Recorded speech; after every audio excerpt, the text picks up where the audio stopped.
And we are live. Howdy, everybody, and welcome to episode 207 of the SuperSetYourLife.com podcast, your weekly workout motivation to fuel your life inside and beyond the gym. It is that time of year where we need to pay extra attention to our immune health. So for today, we are joined by our good friend, Coach Bronson. Bronson Dant is the author of The Ultimate Ketogenic Fitness book that I am totally holding in my hands right now. It is called The Complete Guide to Optimizing Keto for a Better Quality of Life. The book is an excellent read cover to cover and has become a staple reference for myself to use, especially on topics like metabolism, getting started with keto, setting goals, and a whole lot more. Truly a life-changing read that we definitely recommend to our athletes and our listeners. In 2018, if you're unfamiliar with Coach Bronson's story, he discovered that the secret to in 2018, Coach Bronson discovered the secret to extreme optimization of his metabolic health and performance. Since then, he has designated specific methods to use nutrition and fitness to improve the lives of hundreds of people worldwide radically. With over 10 years of experience, he offers a coaching program, one-on-one consultations, and regularly runs a very successful 10-week health and fitness challenge for women over 40. James 2:14 teaches, "What good is it, my brothers, if someone says that he has faith but does not have works?" Perhaps the most impactful takeaway from Bronson's book is what I hear him preach on frequently on his YouTube channel as well, and that is that motivation comes from getting to work, not just from conjuring it all up in your head. So when you start making positive changes, not just sitting on the couch and thinking about being positive, but actually getting to work and doing something. So when you start making healthy changes, the motivation begins to build, and along with that comes some positive momentum. Coach Bronson, welcome to the SuperSetYourLife.com podcast. Hey, thanks a lot, man. Take a breath. That was a lot. Hey, man, it's quite the bio. I had to get it all in there. Yeah. Can you hear me okay? Everything good? I had to move my mic. I can hear you just great. Awesome. Fantastic. Yeah. Thanks for having me on, man. This is the second time we've been on together. Yep. Looking forward to just doing this whenever you feel like chatting, man. I like it. Absolutely, man. What have you been doing lately? What's been going on in your world? Oh my gosh, what's not going on? Lots of things happening. So that book that you have in your hand right now, I'm actually in the process of getting it recorded for Audible. So hopefully in the next month or so, I'll be able to announce that there's an Audible version of the book.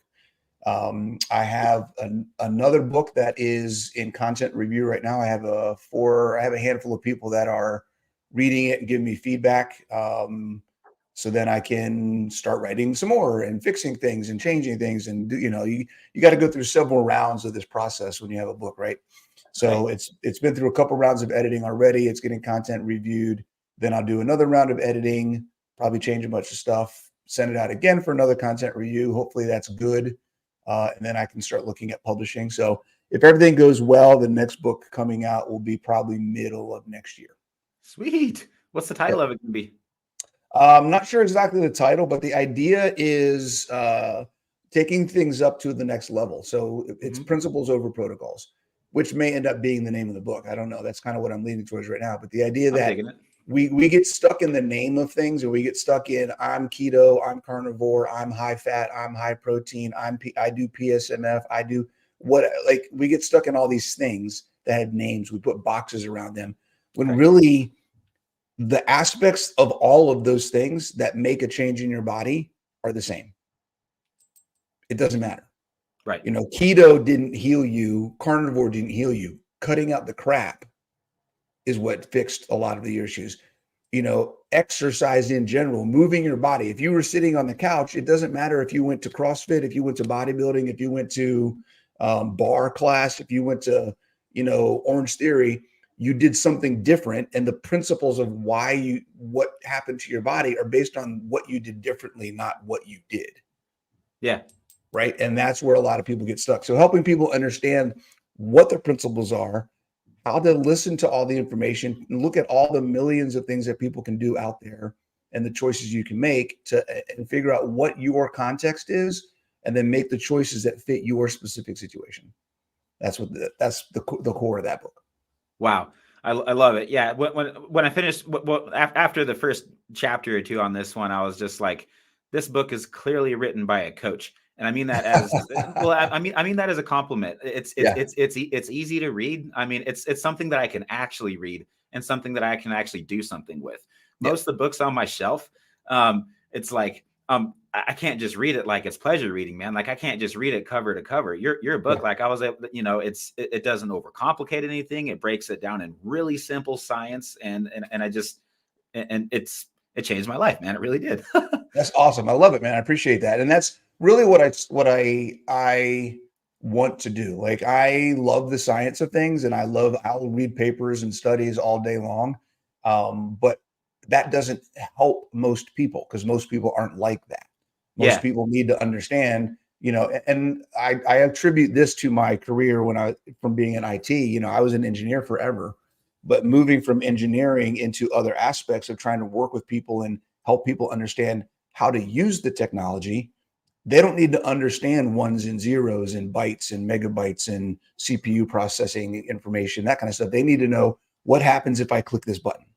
right. That's how it works. And I attribute it to, we don't need to know everything about how a combustion engine works, but you need to know what kind of gas to put in. You need to know how to read a map. You need to know how to start your car. You need to know, where the gas pedal is. Those are the things that matter. And those are the things that are going to be the same, whether you have a Volkswagen, an Audi, right, or a Prius. It doesn't make a difference. Those are the concepts and principles that are the same across the board.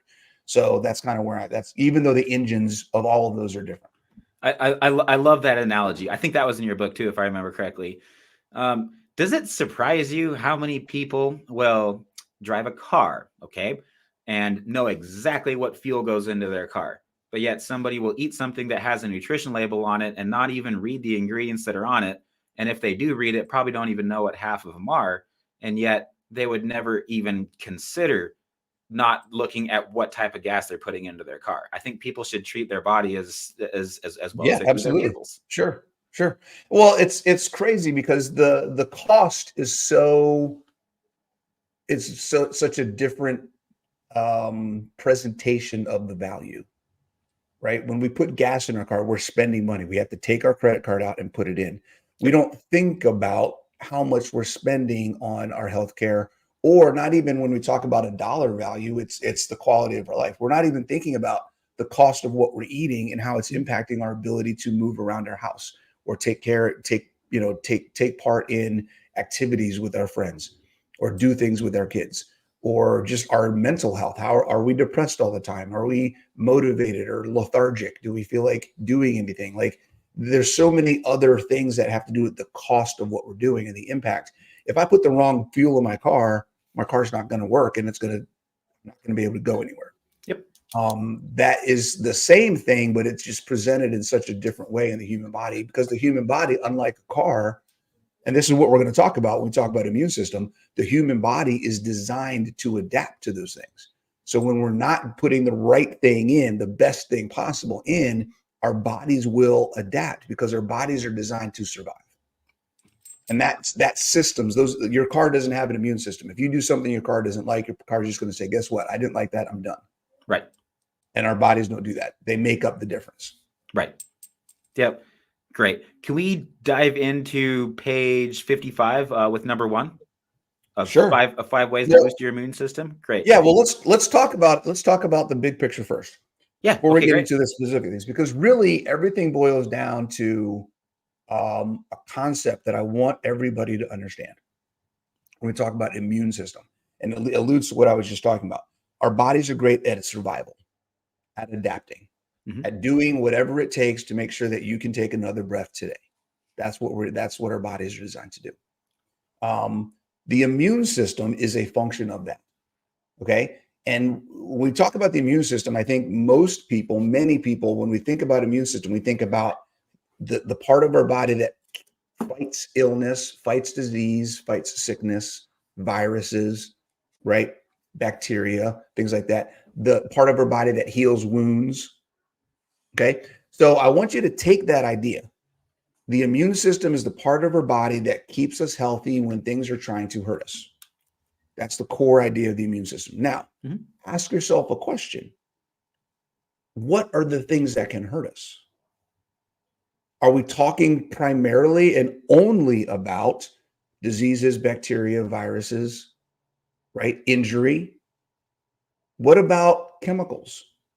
If I get a chemical splash in my eye and I get a chemical burn on my face and my eye, my immune system is going to help heal and prevent and fix that issue, right? Wouldn't it be the same if it was my stomach?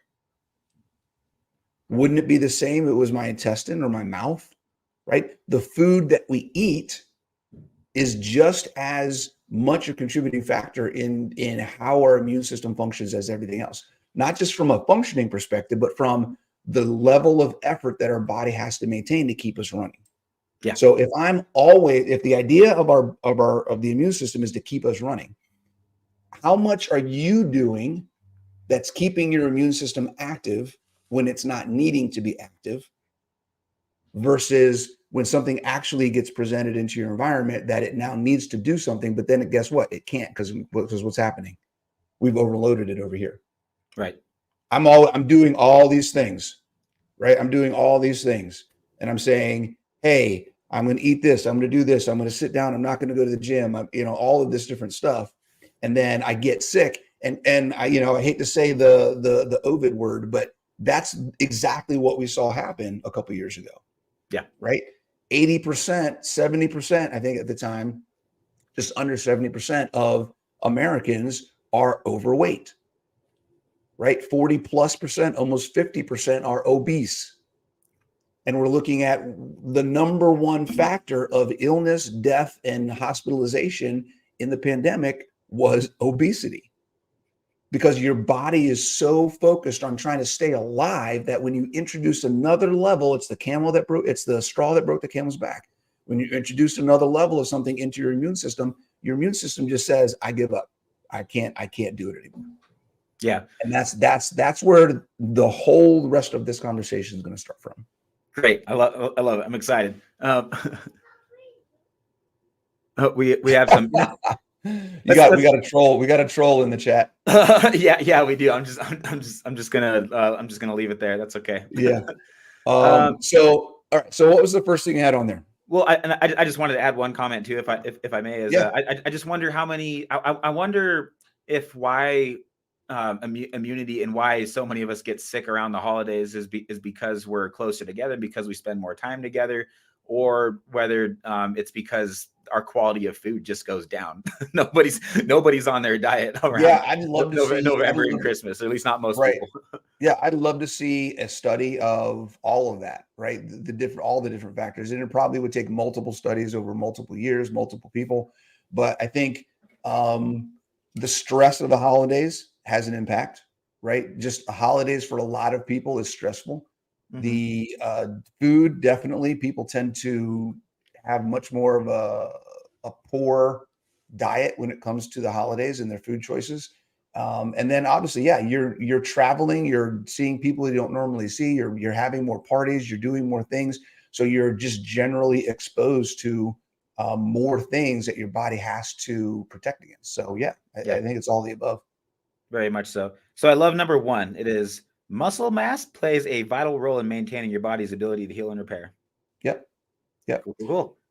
And there's a lot of things that go into that without trying to get too crazy. The biggest thing for all of these things we're going to talk about, okay, the number one thing that applies to all of the things we'll talk about today, during this video, I'll say, is the reduction of inflammation. How does each one of these things we're going to talk about reduce the extra work that your body has to do to keep you alive so that it has the energy and the resources in order for you to fight illness when illness or sickness or disease or viruses or whatever is introduced into your environment? So that's the number one thing.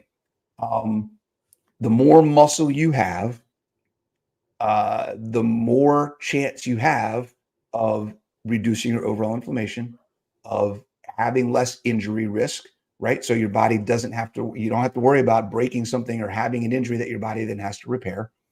And just in general, there's a lot of things in the hormone space that people don't think about when you have more muscle. So the process of building muscle, having more muscle does a lot of different things. There are hormones, there are enzymes, there are things that your muscle produces, like cytokines and myokines. I don't know if you've ever heard of those two things, right? Myokines are those proteins that go into the brain that make you feel good after a workout, right? They actually help reduce depression, things like that. Then there's some cytokines. There's one particularly called interleukin 6, which is IL-6, which plays a role in inflammation and reducing oxidative stress. Wow. Okay. Right. So there's things that happen at the biological level, the chemical level of exercise and having muscle that helps actually reduce inflammation and allow your immune system to function better. So that's one of the biggest things. The other thing is, and this is something that I didn't learn initially. It took me several years to figure this out. I read it somewhere.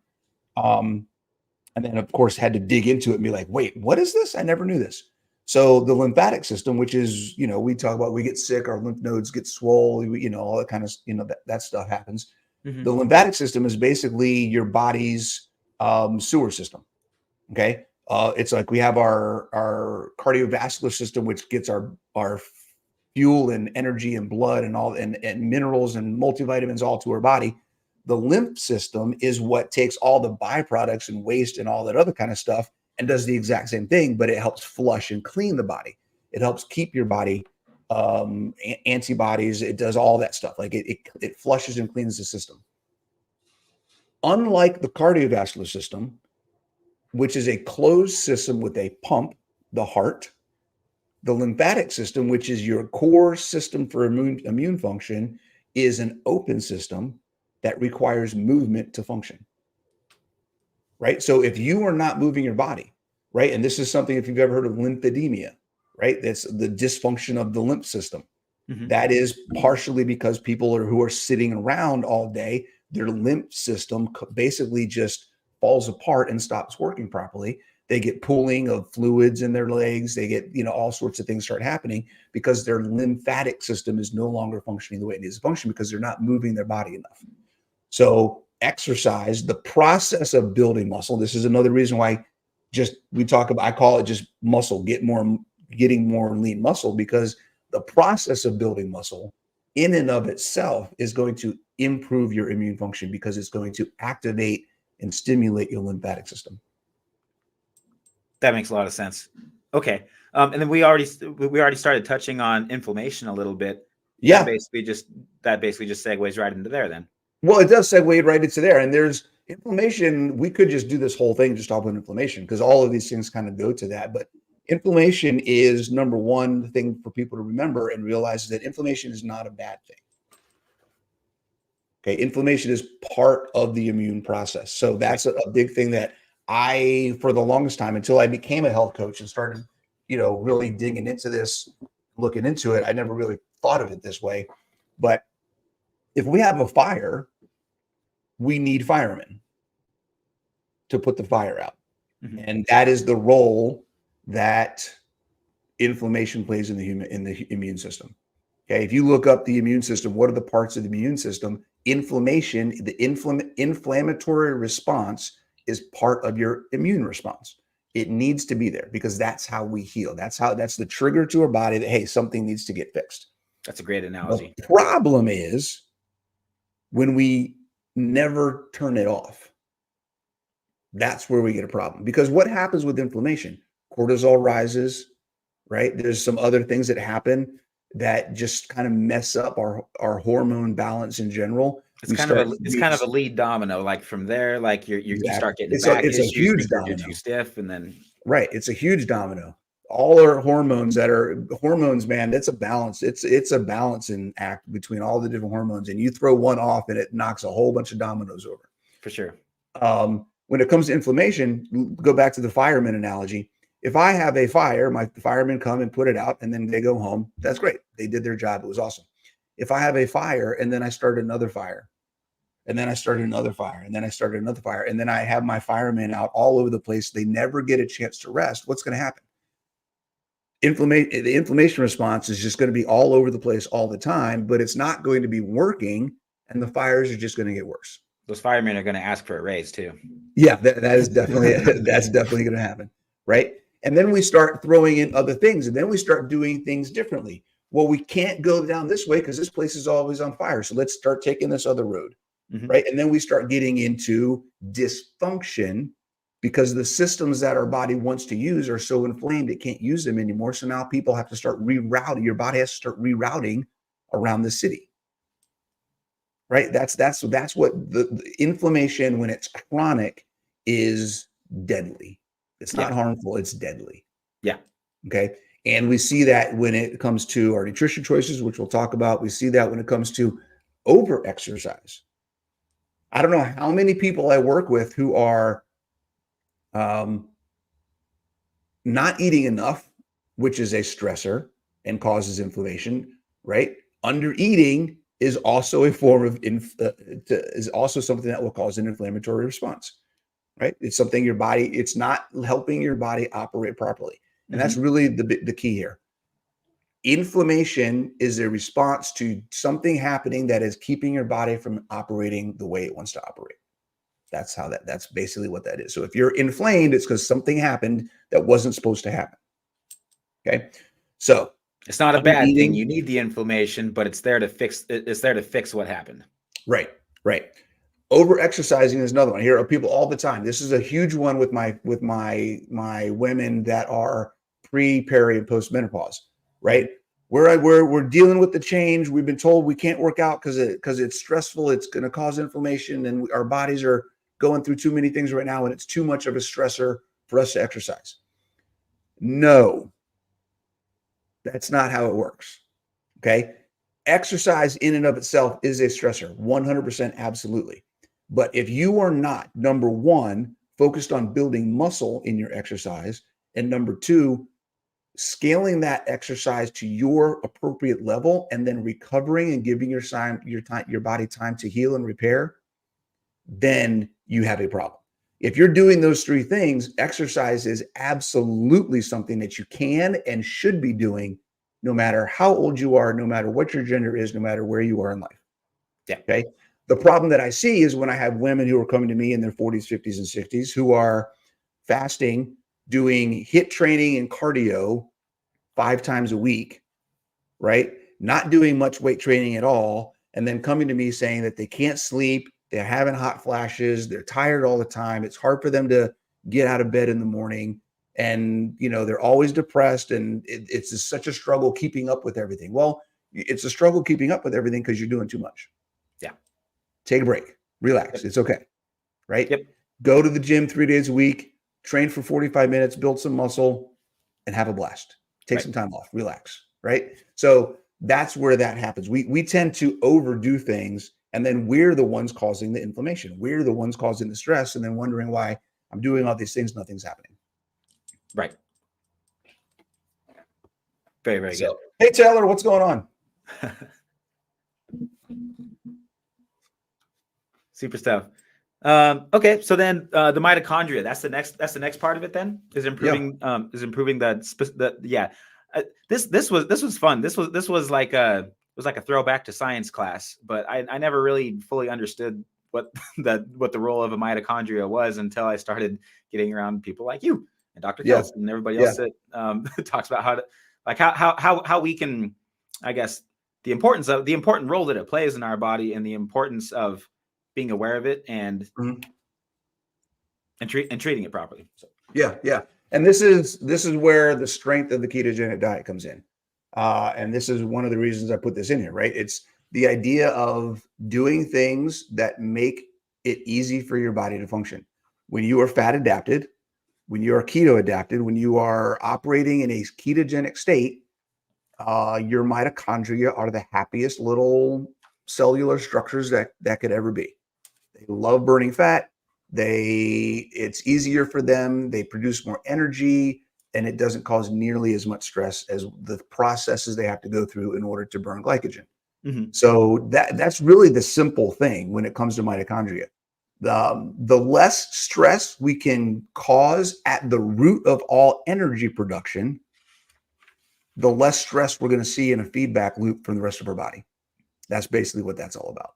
So being ketogenic, and we'll dig into this a little bit. I know I talk about this in the book, and I've actually, even since that book, I've tweaked the concept a little bit. So you'll see a new concept of of my breakdown of the different levels of being ketogenic in the next book coming out.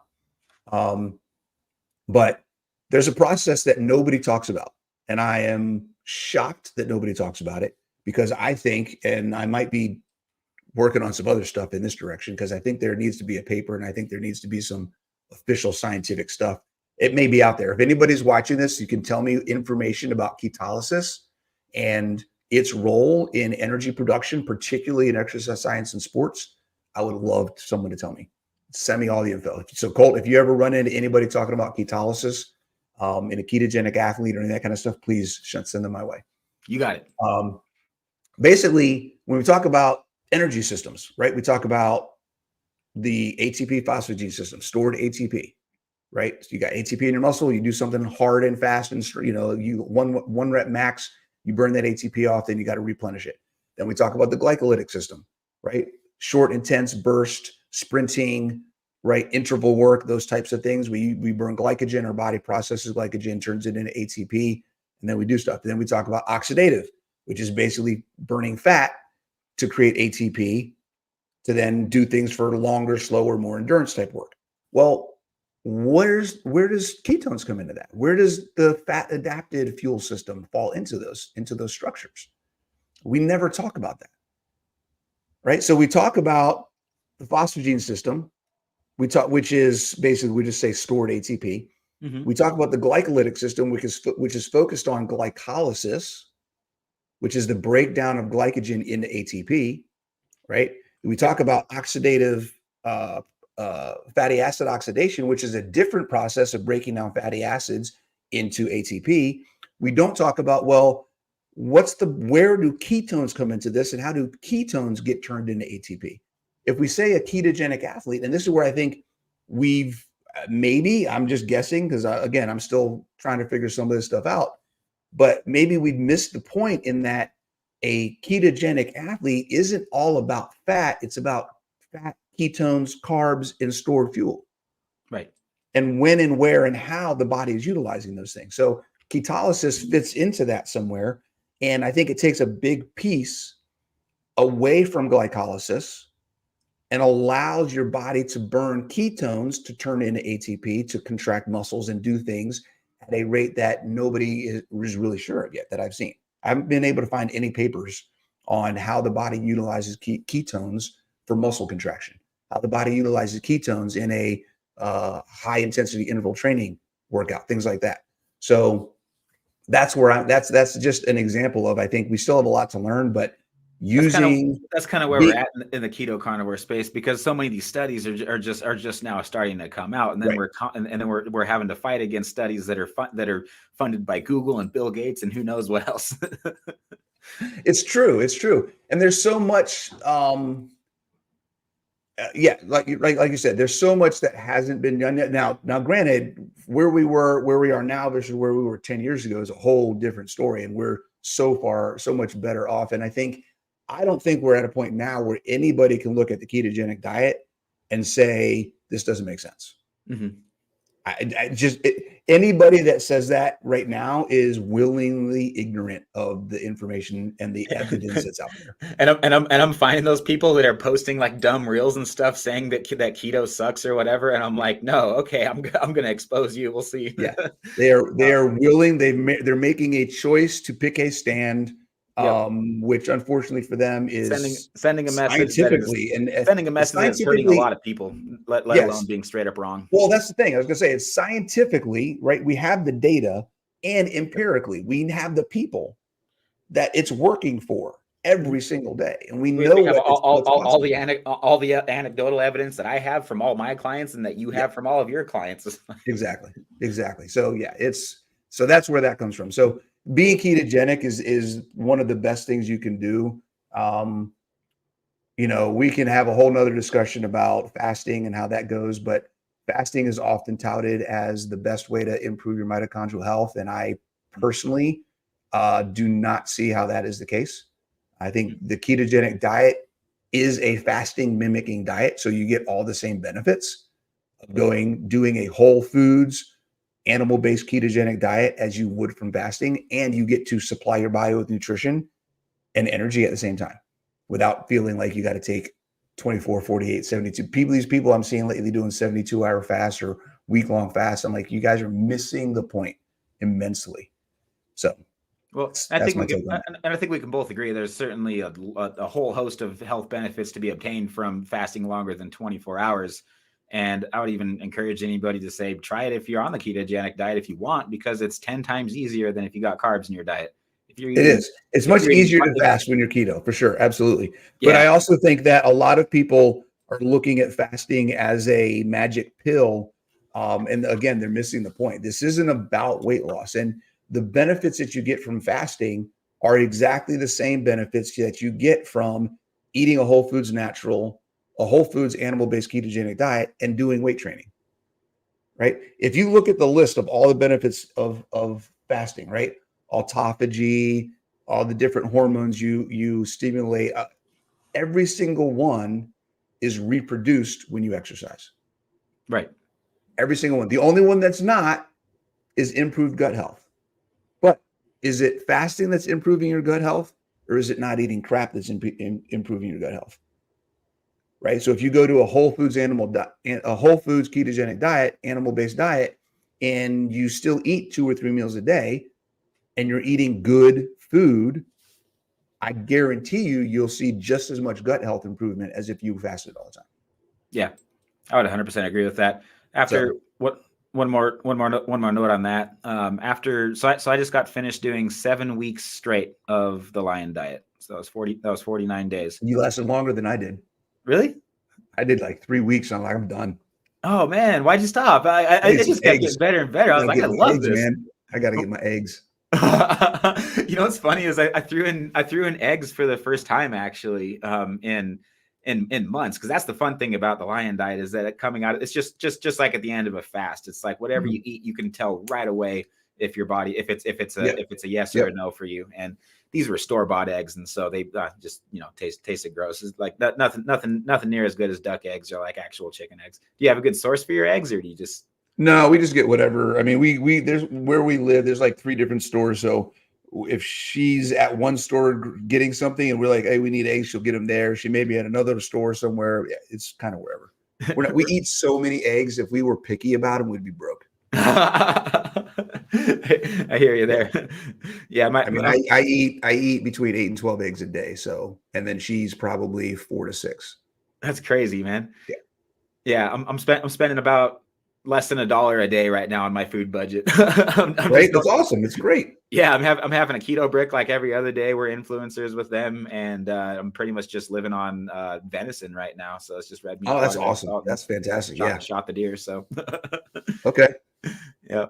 But yeah, sorry, where I was going with that was it's like very, very similar benefits to fasting. So I was doing 1 meal a day by the end of it, just by default, because I was just like literally never hungry. But I felt like I was almost in a pseudo fasted state like all the time. And so I kind of wanted to do it those last couple of weeks so that I could do an extended fast, and just never got around to it. And I was like, what's the point? I already like accomplished everything I needed to from the Lion diet anyway. And so there you go. Pretty much there, and just, throwing in a couple things to make it more keto friendly. So cool. Yeah. Okay. So your last point was on supporting anabolic processes. And at the top of the list of importance, I think that I'm seeing here that we really haven't gone over yet is getting more sleep. So I'm just wondering what your general practices are and kind of what your mindset is around sleep. Like, do you make it a habit to ground throughout the day, get sunlight, blue light blocking glasses, kind of all the stuff that everybody's different and what they need, where they're coming from. All that stuff can be good. For me, the biggest thing is if I don't exercise regularly, then I have a harder time sleeping. I'm with you too. I always sleep way better on my training days than on my rest days, for sure. My rest days, I'm just like antsy, laying in bed, like, come on. Really? Yeah. So you need to train harder in your training days. Hey. So right now, we can talk a little bit about that if you want, but right now, sleep has been really good.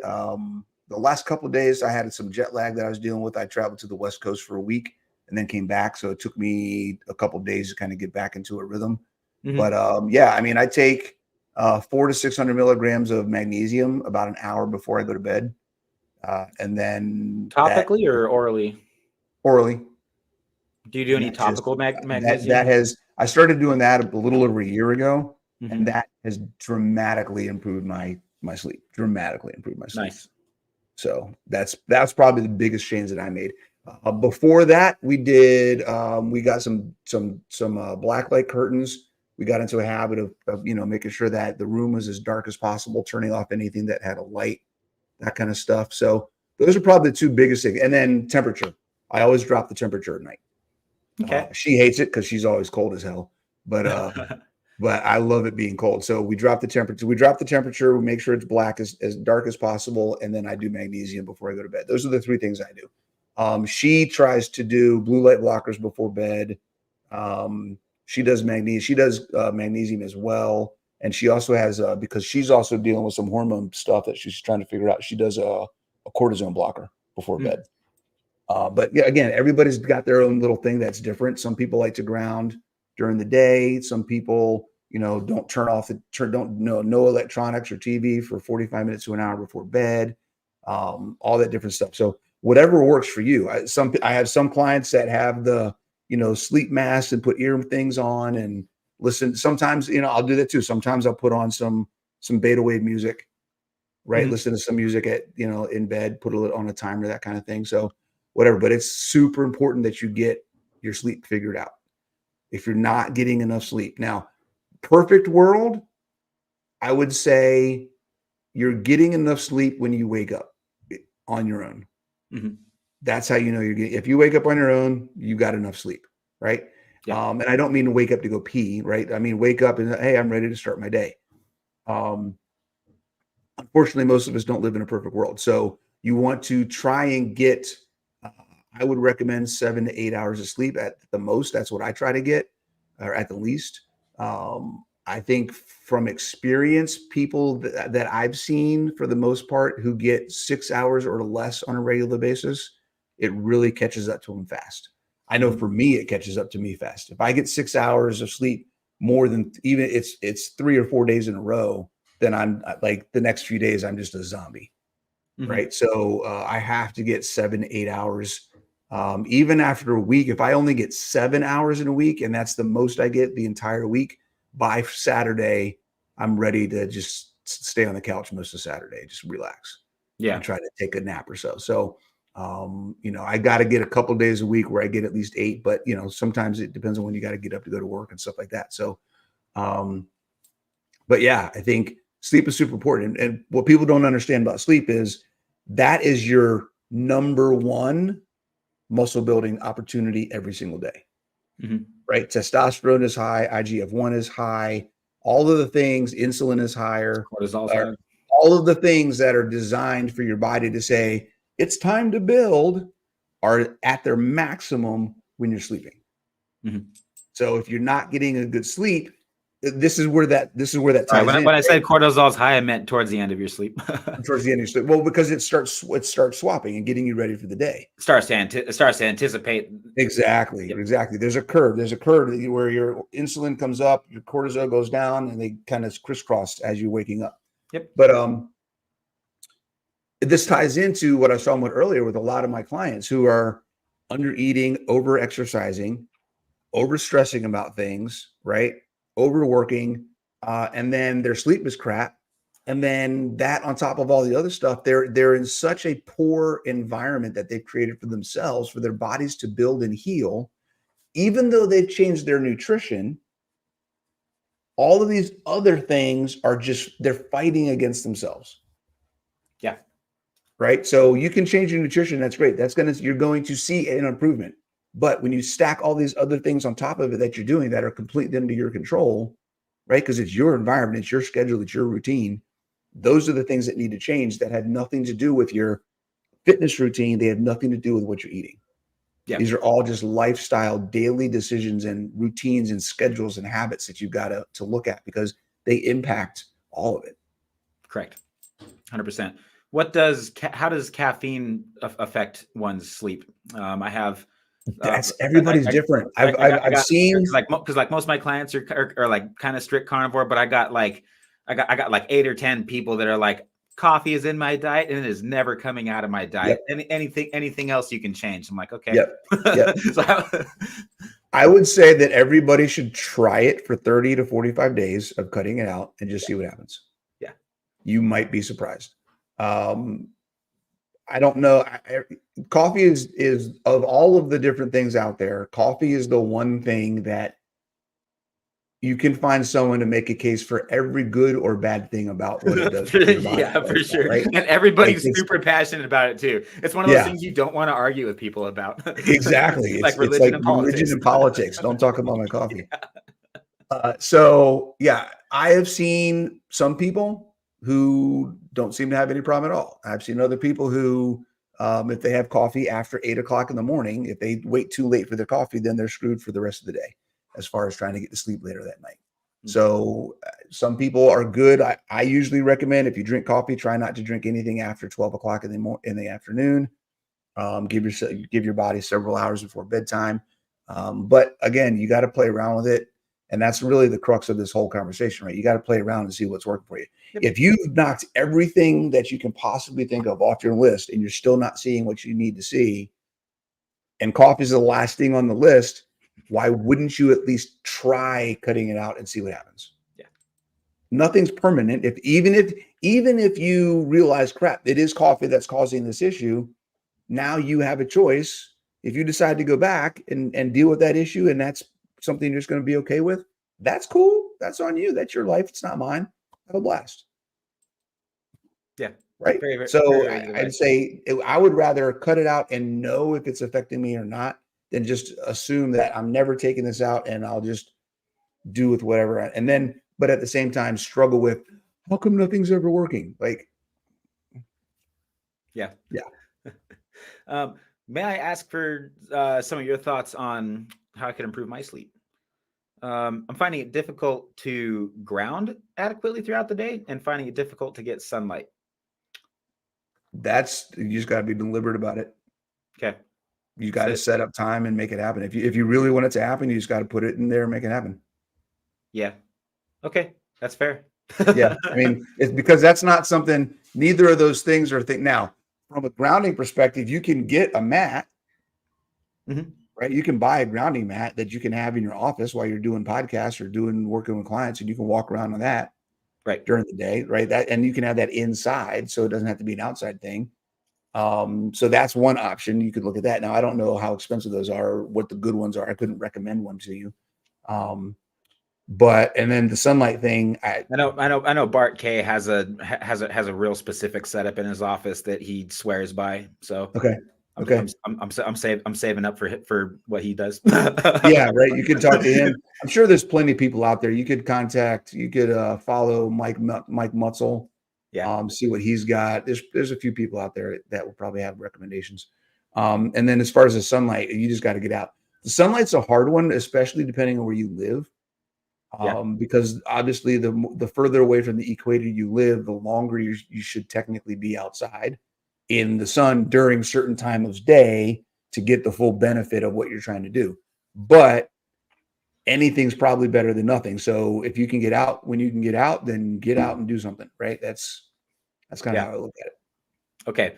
And if you want to say that this is a dumb idea and I don't know where that came from, I will not be offended whatsoever. Is a fireplace or a campfire anywhere close to the same thing as sunlight? No. Not from anything I've read. No, not at all. Feels good.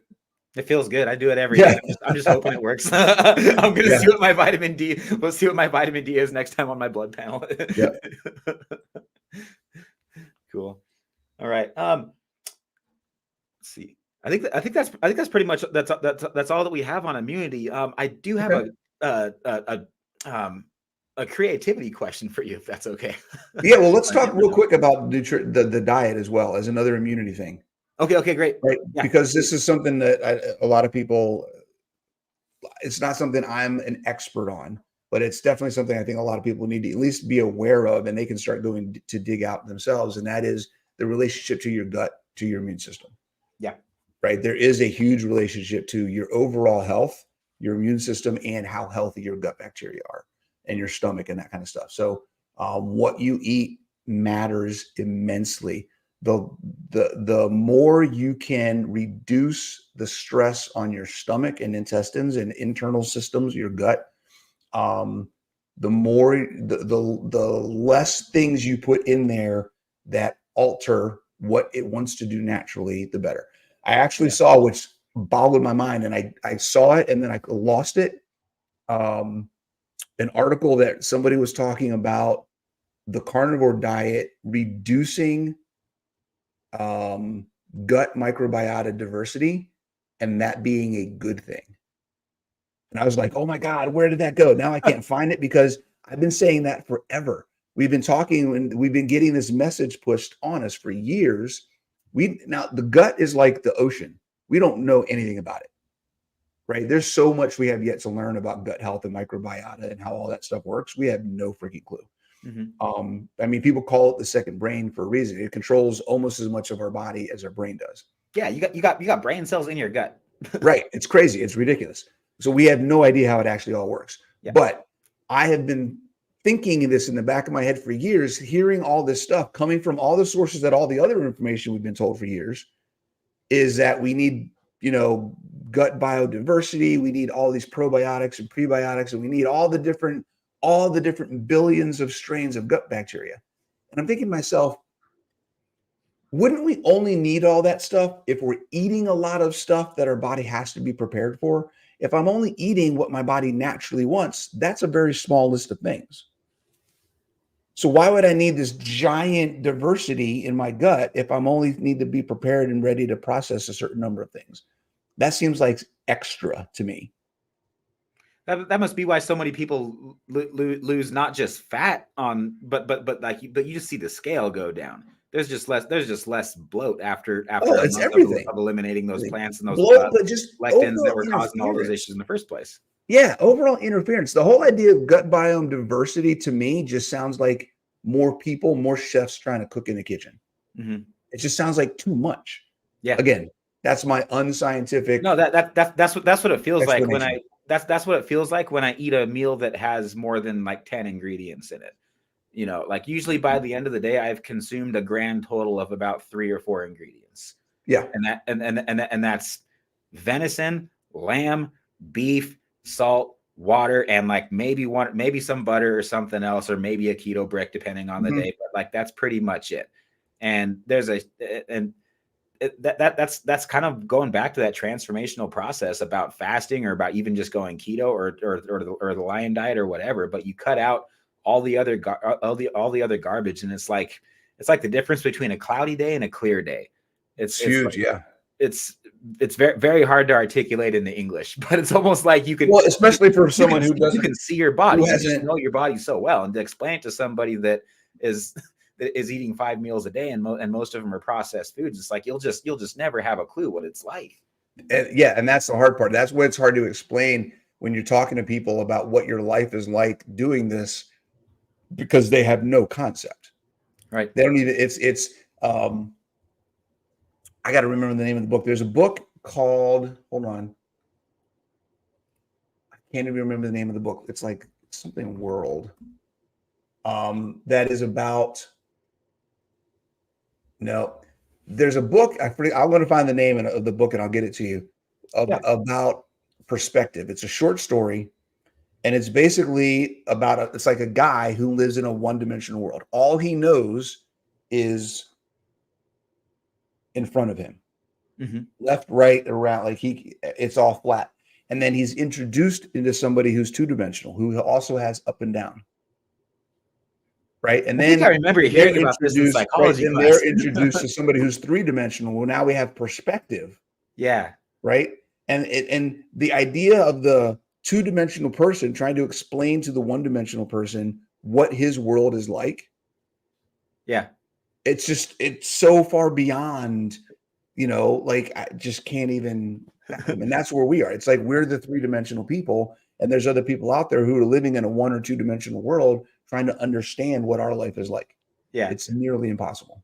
I'm gonna be teaching a verse by verse exposition of the book of Ezekiel starting in January, and Okay. the other leaders that we were talking about this at our last meeting, and they're like, I don't understand the book of Ezekiel. It's a hard book to understand. I'm like, hey, the guy writing it didn't have a clue what he was talking about the entire time. He's seeing something into the spiritual realm and trying to explain it in terms that human beings can understand it. I mean, that's like basically describing an acid trip, you know?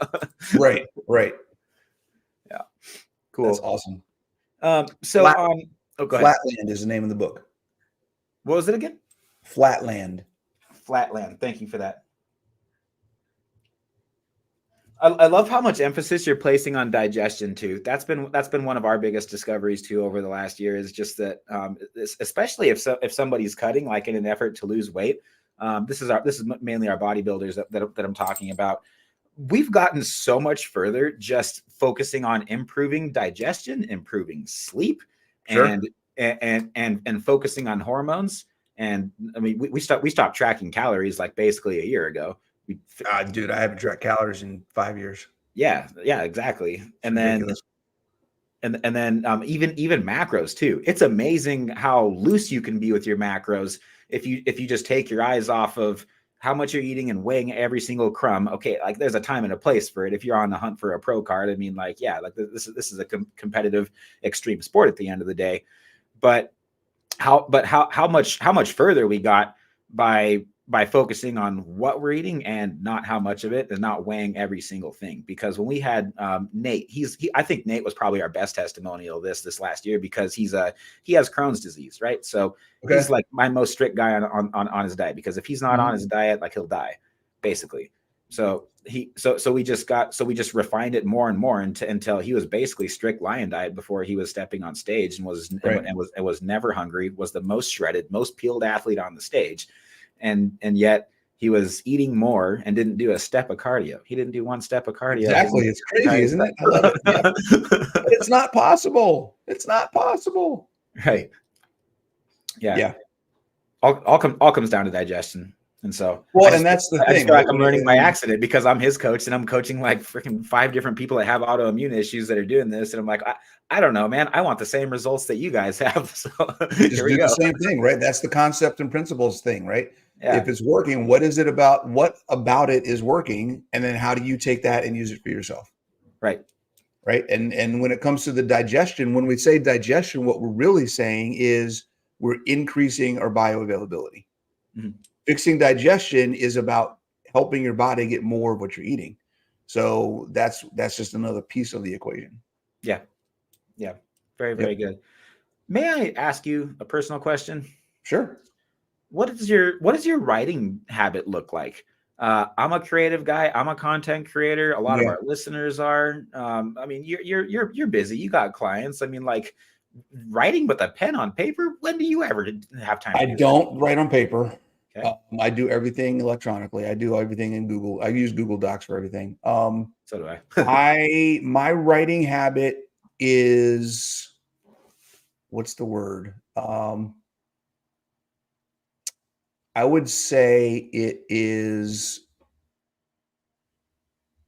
like it's volcanic. It happens when it happens, and when it happens, it's a lot. Yeah. And then it doesn't happen. And then it happens again. Maybe a geyser, maybe like Old Faithful, right? Like something like that. Like I'll go through a phase where if I get an idea, because there's a lot of when I'm writing is, and I never really, you're making me think about this, so I never really thought about it before. A lot of what I'm writing is ideas that I have about the specifics, the science, or the higher level stuff that I'm learning or reading about, or I have an idea about something. And a lot of my writing is really just taking notes on how I've processed making it simpler to understand. Right. So there's a period where I'll get an idea, and then I have a whiteboard over here. I write some ideas on the whiteboard, and then I let that sit and I look at it every day. And then a few weeks later, it's like my fingers just start doing this thing, and I start writing. And then I start working on outlines, and I start working on brainstorming ideas and what's going to go where and all that kind of stuff. And that will last for a few weeks. right? And then I'll stop, and I'll just stop for a couple of weeks and just be like, Mhm. okay, I got that out of my brain. What's the next thing? Where do I need to go with this? And then for a few weeks, I'm thinking about, okay, I got all this stuff down. What am I going to do with it? Yeah. Right? Who am I writing this for? Like I had all this great stuff. I got it down, written down now. What am I doing? Who is it for? Does it need to be a book? Does it need to just be a post or video? Right. So then I kind of decide where I'm going to go with it. And a lot of times it becomes a couple of posts for my social media. Sometimes it becomes some ideas for some videos that I want to make. But this last one actually started with the idea. I ended up having an opportunity where we hosted a conference last year. And while I was having all this stuff on my mind, some stuff came up in the conference and I was going to speak. I changed my presentation 100%. I just scrapped the presentation I had planned, put a presentation together about this topic, which helped me solidify some of the ideas. And then I actually got to talk about them. And as I was going through my own presentation, I was going, this has to be a book. Like, this is definitely a book. I love it. And then it was like, okay, then I went from there and actually officially dove into putting the book together. So that's kind of how that works. No, I love it. That's super inspiring. One of my biggest dreams is to be an author of several books, actually. I don't know. I think that I would kind of like the first one to be a marriage book, actually. Okay. And so you know me, I'm just like always writing, talking about on my podcast or whatever. Yeah. But Yeah. Judy Carter wrote this book called The Message of You. It's freaking awesome. Yeah. I used to, back when I was doing stand-up comedy, I was studying all of her stand-up comedy books for like how to write your own jokes and write your own material. And okay. Yeah. Yeah. And I 100% agree with you. Like, you can't just have a scheduled time to where it's like, this is where my ideas are coming out. Like, you can do that. And that's a great habit, I think, to have as a writer. But I mean, there's times where there's just no creativity. It's just not a creative day. You got to wait for those. If you try to force those ideas to come out, like you're going to be struggling. You're probably better off doing something else during that time and just waiting until you're inspired. And then when you are inspired, that's just kind of when you go crazy and capture all. Well, depending on what you're writing about or what you want to do, right? A lot of times the other things that you're doing in your life will inspire something in your writing. So absolutely, if you're trying to write, make sure you're doing other things that you're passionate and enjoy as well, because those things, they do cross over. Mm-hmm. You will find something that happens because everything is everything, and there's overlap, and there is a piece of one part of your life in other parts of your life as well. Mm-hmm. So there's always something that's going to trigger something somewhere else. Yeah, I think the best takeaway and the biggest lesson that I've learned from the book so far has been that everybody thinks that, like, if you're going to write a speech, or if you're going to write a book, or if you're going to write a joke, that it's something that you need to make up. And she goes, you've already told your story, you've already told your speech, you've 100%. already written your book.